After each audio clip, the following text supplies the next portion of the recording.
Les potos, comment ça va? On se retrouve aujourd'hui pour les différences animés manga. Et comme je te l'avais dit dans les dernières vidéos, aujourd'hui on va grouper. Et donc on parlera de 3 épisodes, soit les épisodes 4, 5 et 6. Pour le jeu, les potos, bien joué à ceux qui avaient trouvé que c'était Makio. Tu connais, t'auras de nouveau l'occasion de jouer un peu plus tard. Sache seulement que c'est possible que dorénavant le personnage à trouver ne soit pas de Demon Slayer. Par contre, évidemment, on reste sur les œuvres dont je parle sur la chaîne. On y va? Let's go baby!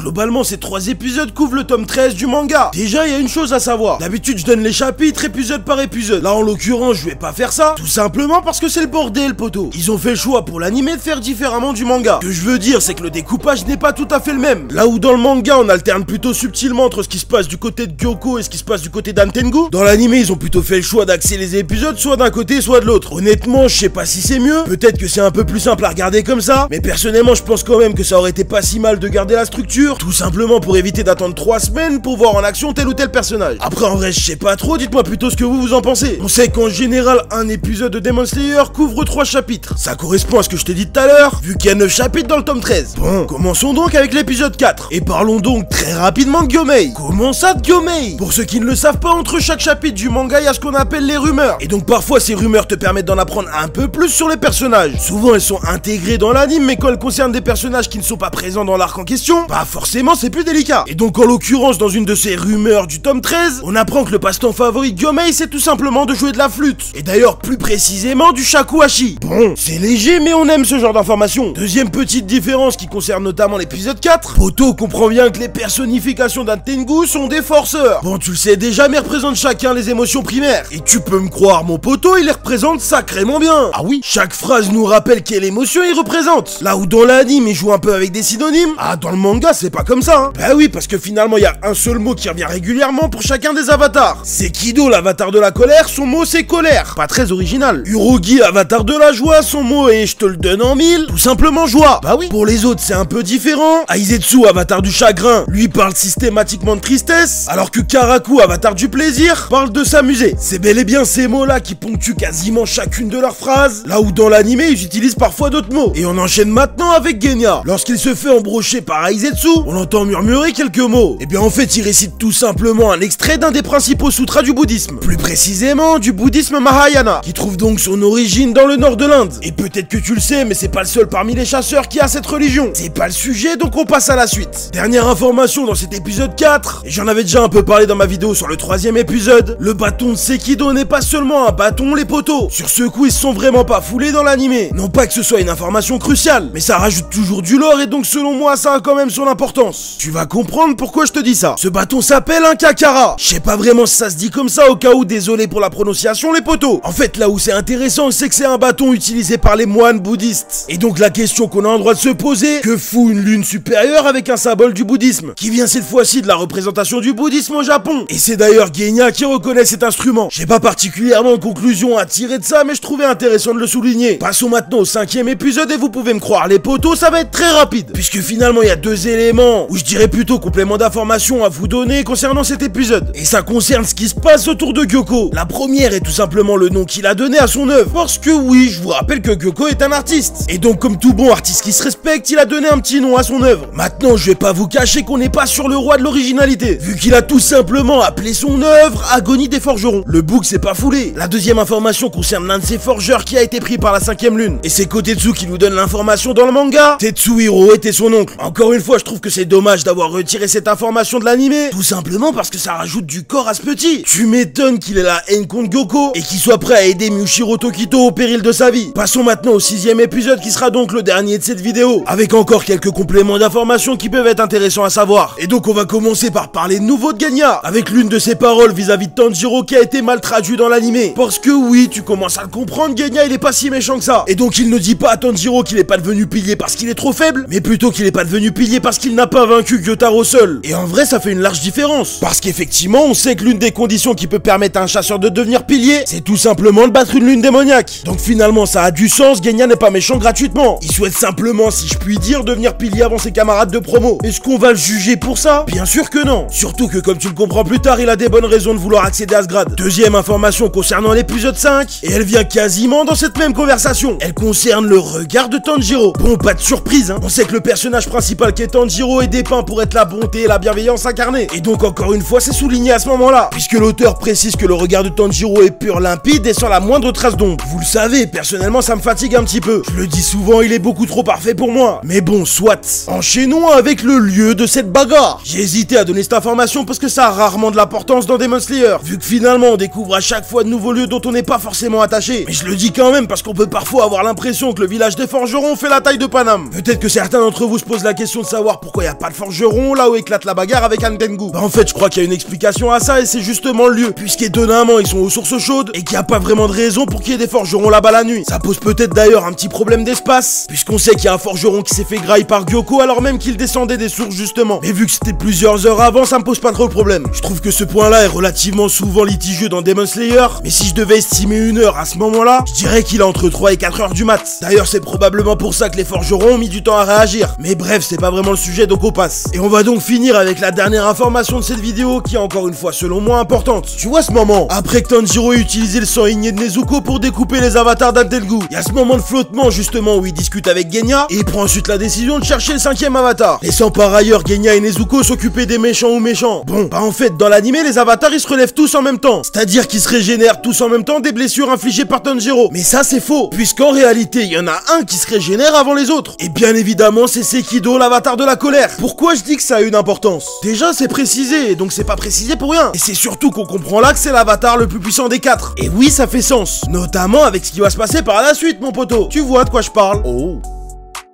Ceci est un petit moment jeu proposé par votre très cher moi-même. Ah oui bien sûr tu connais, ça va aussi compter pour le référencement. Dorénavant régale-toi car à chaque vidéo un petit jeu de la sorte sera proposé. Donc poteau fais pas le rat, joue et donne ta réponse en commentaire. Bisous.